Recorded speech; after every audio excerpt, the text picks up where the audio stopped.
Hello guys, പത്രമാറ്റിൻ്റെ പുതിയ episode റിവ്യൂയിലേക്ക് സ്വാഗതം. കനക ആദർശിനോട് പറയുന്നുണ്ട്, ഇവിടുന്ന് ഓപ്പറേഷനൊക്കെ കഴിയുമ്പോൾ ഞാൻ എൻ്റെ മോളെ വീട്ടിലേക്ക് കൊണ്ടുപോയിക്കോളാം. ഞങ്ങളുടെ വീട്ടിൽ പ്രാരാബ്ദവും കഷ്ടപ്പാടും ഒക്കെ കൂടുതലായിരിക്കും, എന്നാലും ഞങ്ങളുടെ മോളെ ഞങ്ങൾക്ക് ജീവനോടെ കണ്ടുകൊണ്ടിരിക്കാമല്ലോ. എൻ്റെ മോന് ഈ കാര്യത്തിൽ സങ്കടവും വിഷമവും ഒക്കെ ഉണ്ടെങ്കിൽ ശരി, ഞാൻ ഞങ്ങളുടെ മോളെ വീട്ടിലേക്ക് കൊണ്ടുപോവുക തന്നെ ചെയ്യും. മോളുടെ അച്ഛൻ ഇതൊന്നും അറിയണ്ട എന്നാണ് ഞങ്ങളുടെ തീരുമാനം. വീട്ടിൽ വന്നു കഴിഞ്ഞിട്ടെല്ലാം അറിഞ്ഞാൽ മതി. ഇപ്പോൾ എൻ്റെ നവ്യമോളെക്കുറിച്ചാണ് എനിക്ക് പേടി. എൻ്റെ മോള് കാച്ചി വെച്ച പാലാണ് മോൻ്റെ അമ്മ എടുത്ത് കുടിച്ചത്. അത് മോൻ്റെ അമ്മ കുടിച്ചില്ലായിരുന്നല്ലോ, അത് നവ്യമോള് കുടിക്കില്ലായിരുന്നോ? അപ്പം നവ്യമോളുടെ കുഞ്ഞും നവ്യമോളും ഇപ്പം തീർന്നേനെ. അതൊക്കെ ഓർക്കുമ്പോൾ എൻ്റെ മോനെ എനിക്ക് നല്ല ഭയമുണ്ട് അങ്ങോട്ട് എൻ്റെ മക്കളെ വിടാൻ. എൻ്റെ മോൾക്ക് 7 മാസം എങ്ങനെയും ഒന്ന് ആയാൽ മതിയെന്ന് വിചാരിച്ചാൽ ഞങ്ങളിരിക്കുന്നത്.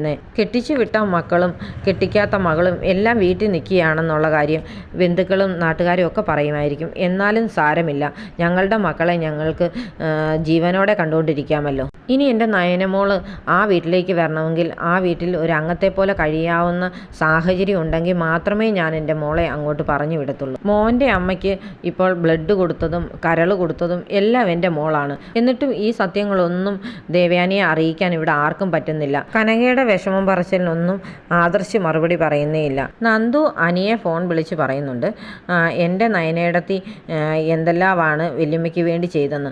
അത് ശരിയാണ്, വല്യമ്മയ്ക്ക് ബ്ലഡിൻ്റെ ആവശ്യം വന്നപ്പോൾ നയനേടത്തിയാണ് കൊടുത്തതെന്ന് അനി പറയും. അന്നേരം നന്ദു ചോദിക്കുന്നുണ്ട്, ബ്ലഡ് മാത്രമാണോ, ഇപ്പം ജീവൻ്റെ ഒരു ഭാഗം കൂടെ അല്ലേ കൊടുക്കുന്നത് എന്ന് ചോദിക്കും. അതെന്താ നന്ദു പറഞ്ഞെന്ന് അനി ചോദിക്കും. കരൾ കൊടുക്കുന്ന കാര്യം പറഞ്ഞെന്ന് പറയും. കരൾ കൊടുക്കുന്ന കാര്യമോ, ആര് നയനേടത്തിയോ, ഞങ്ങളാരും അറിഞ്ഞില്ലെന്ന് പറയും. ഈ വീട്ടിൽ ആരും തന്നെ അറിഞ്ഞിട്ടില്ല എന്ന് അനി പറയുന്നുണ്ട് നന്ദുവിനോട്. എന്തായാലും എൻ്റെ ചേച്ചി ഹോസ്പിറ്റലിൽ കിടക്കുന്നതുകൊണ്ട് ഞാൻ എൻ്റെ ചേച്ചിയെ കാണാനായിട്ട് ഹോസ്പിറ്റലിലേക്ക് പോവുകയാണെന്ന് നന്ദു പറയും.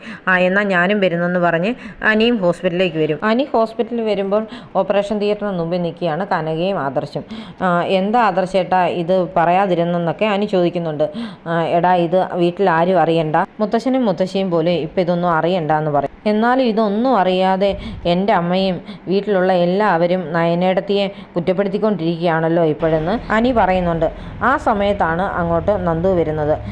നന്ദു അപ്പം ആദർശിനോട് പറയും, അനി ഇവിടെ ഉണ്ടെന്ന് അറിഞ്ഞിട്ട് ഞാൻ വന്നത് എൻ്റെ ചേച്ചി ഇവിടെ കിടക്കുന്നതുകൊണ്ട് മാത്രമാണ്, എനിക്കങ്ങനെ വരാതിരിക്കാൻ പറ്റില്ലല്ലോ എന്ന് പറയും. അപ്പോൾ അനി പറയുന്നുണ്ട്, നന്ദു നിനക്ക് നല്ലതെന്ന് തോന്നുന്ന കാര്യങ്ങൾ നീ ചെയ്യണം, അതിന് വേറെ ആരെയും നോക്കേണ്ട ആവശ്യമില്ലെന്ന്. അപ്പോൾ ആദർശം പറയും, അതേ മോളെ, അത് തന്നെയാണ് എനിക്കും പറയാനുള്ളത് എന്ന് പറയും. എല്ലാവരും പറയാറുണ്ട് നവ്യേടത്തിയും നയനേടത്തിയുമാണ് വീട്ടിലേക്ക് വലിഞ്ഞു കയറി വന്നവരെന്ന്. പക്ഷേ എൻ്റെ ഭാര്യ അനാമികയാണ് വീട്ടിലേക്ക് വലിഞ്ഞു കയറി വന്നത്, എൻ്റെ ജീവിതം തകർത്തതും. അവളെ എൻ്റെ ജീവിതത്തിൽ വേണ്ട എന്ന് ഞാൻ എല്ലാവരോടും പറഞ്ഞതാണ്, എന്നിട്ടും ആരും സമ്മതിക്കാതെ എൻ്റെ ജീവിതം എല്ലാവരോടും കൂടി തകർത്ത് കളഞ്ഞില്ലേ എന്നൊക്കെ അനി അതിനിടയിൽ പരിഭവം പറയുന്നുണ്ട്. അതിനിടെ ഡോക്ടർ ഇറങ്ങി വരുന്നുണ്ട് ഓപ്പറേഷൻ കഴിഞ്ഞിട്ട്. അപ്പോൾ എല്ലാവരും ചോദിക്കും നയനയ്ക്ക് എങ്ങനെയുണ്ടെന്ന്. ഒരു കുഴപ്പമില്ല, മരുമകളുടെ ഡ്യൂട്ടി ചെയ്തു, ഇനി അമ്മയ്ക്ക് വേണ്ടി പ്രാർത്ഥിക്കാൻ പറഞ്ഞിട്ട് ഡോക്ടർ അങ്ങ് പോകും. പിന്നീട് ആദർശ് ദേവയാനിയെ കയറി കാണുന്നുണ്ട്. അപ്പം ദേവയാനിയോട് പറയും, അമ്മയ്ക്ക് കരൾ തരാമെന്ന് പറഞ്ഞ പെൺകുട്ടിയുടെ ഓപ്പറേഷൻ കഴിഞ്ഞു കേട്ടോന്ന്. ഓപ്പറേഷന് മുമ്പ് എനിക്ക് ആ കുട്ടിയെ ഒന്ന് കാണണമെന്ന് ഞാൻ ഡോക്ടറോട് പറഞ്ഞതായിരുന്നു, എന്നിട്ട് ഡോക്ടർ എന്തുകൊണ്ടാണ് എന്നെ കൊണ്ട് കാണിക്കാഞ്ഞെന്ന് ചോദിക്കും.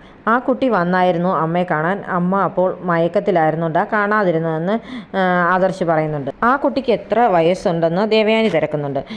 10-25 വയസ്സുണ്ട്, ഏകദേശം നയനയുടെ ഉണ്ടെന്ന് ആദർശ് പറയും. നയന എന്നുള്ള പേര് കേൾക്കുമ്പം തന്നെ ദേവയാനിക്ക് ദേഷ്യം വരും. നീ എന്തിനാ ഒരുപാട് പ്രാവശ്യം ഒരു ദിവസത്തിൽ തന്നെ ഇവളുടെ പേരിങ്ങനെ പറയുന്നത്, എനിക്കത് ഇഷ്ടമില്ലെന്ന് അറിയത്തില്ലേ എന്ന് ദേവയാനി ദേഷ്യപ്പെടും. അത് കേൾക്കുമ്പോഴത്തേന് ആദർശിന് സങ്കടം വരുന്നുണ്ട്. പിന്നെ ദേവയാനി ചോദിക്കും, ആ കുട്ടിയുടെ കല്യാണം കഴിഞ്ഞതാണോ, കുട്ടികളുണ്ടോ, ഭർത്താവിന് എന്താ ജോലി എന്നൊക്കെ. അപ്പം ആദർശ് പറയും, കല്യാണം കഴിഞ്ഞതാണ്, ഭർത്താവ് ബിസിനസ്മാനാണ് എന്നൊക്കെ പറയും. ഇത്രയും വെൽ സെറ്റിൽഡ് ആയ ഫാമിലിയാണെന്നൊക്കെ പറയും. ഇത്രയ്ക്കും സാമ്പത്തികമുള്ള ആ കുട്ടി എന്തിനാണ് എനിക്ക് അങ്ങനെ കരൾ തന്നതെന്നൊക്കെ ചോദിക്കുന്നുണ്ട്. അത്രയും നല്ല മനസ്സുള്ള പെൺകുട്ടികളെയാണ് പെണ്ണെന്ന് വിളിക്കേണ്ടത്, അല്ലാതെ നയനയല്ല എന്നൊക്കെ പറഞ്ഞ് ദേഷ്യപ്പെടുന്നുണ്ട് ദേവയാനി. അപ്പോൾ ആദർശ് പറയുന്നുണ്ട്, അവൾ അമ്മയ്ക്ക് ബ്ലഡ് തരാനും കരൾ തരാനും ജീവൻ വരെയും തരാനായിട്ട് തയ്യാറായി നിന്നവളാണെന്ന് പറയും. അതൊന്നും ഇനി എന്നോട് പറയണ്ട, എനിക്ക് അവളുടെ പേര് കേൾക്കുകയും വേണ്ട, നീ അങ്ങ് പൊക്കോളാൻ പറഞ്ഞ് ആദർശിനെ ഇറക്കി വിടുന്നുണ്ട് ദേവയാനി. ആദർശ് ഐസിയുന്ന് ഇറങ്ങി വന്നിട്ട് കനകയോട് പറയുന്നുണ്ട്, ഇത്രയും നല്ലൊരു മകളെ പ്രസവിച്ച അമ്മ ഭാഗ്യം ചെയ്തവളാണെന്ന്. അപ്പോൾ കനക പറയും, ശരിയാണ്, ഇത്രയും നന്മയുള്ള ഒരു മകള് എനിക്കുണ്ടായത് തന്നെ എൻ്റെ ഭാഗ്യമാണ്. ഞങ്ങളുടെ കുടുംബത്ത് പല പ്രശ്നങ്ങളുണ്ടായപ്പോഴും ഗോവിന്ദേട്ടന് വയ്യാതായി ഹോസ്പിറ്റലായ സമയത്തെല്ലാം കുടുംബത്തിൻ്റെ ഭാരം മുഴുവൻ ചുമലിലേറ്റിയവളാണ് എൻ്റെ മകള്. ഞാനും നവിയൊക്കെ വലിയ വലിയ സ്വപ്നങ്ങൾ കണ്ടു നടന്നപ്പോൾ പോലും എൻ്റെ മോള് അങ്ങനെയുള്ള സ്വപ്നങ്ങളൊന്നും കണ്ടിട്ടില്ല. സ്നേഹിക്കുന്നവർക്ക് വേണ്ടി എന്തും ചെയ്തു കൊടുക്കാൻ മനസ്സുള്ളവളാണ് എൻ്റെ മകള്. അങ്ങനെ ഒരു മോളെ ആണ് ദേവയാനി ഇപ്പോഴിങ്ങനെ വെറുത്ത് കഴിയുന്നത്. അതിനി എന്തെങ്കിലും ഒരു മാറ്റം വരുമെന്ന് എനിക്ക് തോന്നുന്നില്ല എന്ന് കനക പറയും. അപ്പോൾ ആദർശ് പറയും, അതിനൊക്കെ ഒരു മാറ്റം വരും അമ്മേ, അതിനുവേണ്ടിയാണ് ഞാനിപ്പോൾ മല കയറുന്നത്. 18 പടിയും കയറി ഞാൻ തിരിച്ചു വരുമ്പോൾ എൻ്റെ അമ്മ എൻ്റെ ഭാര്യയെ സ്നേഹിച്ച് തുടങ്ങിയിരിക്കും. അങ്ങനെ ഒരു പ്രാർത്ഥനയോടെയാണ് അച്ഛനും ചെറിയച്ഛനും എല്ലാം ഇപ്പോൾ മല കയറുന്നത്. അതിനൊക്കെ ഒരു ഫലം കിട്ടാതിരിക്കില്ലല്ലോ അമ്മയെന്ന് ആദർശ് പറയും. നയന ഓപ്പറേഷൻ കഴിഞ്ഞ് കിടക്കുന്നതും ആദർശ് ഇന്ന് കാണുന്നുണ്ട്.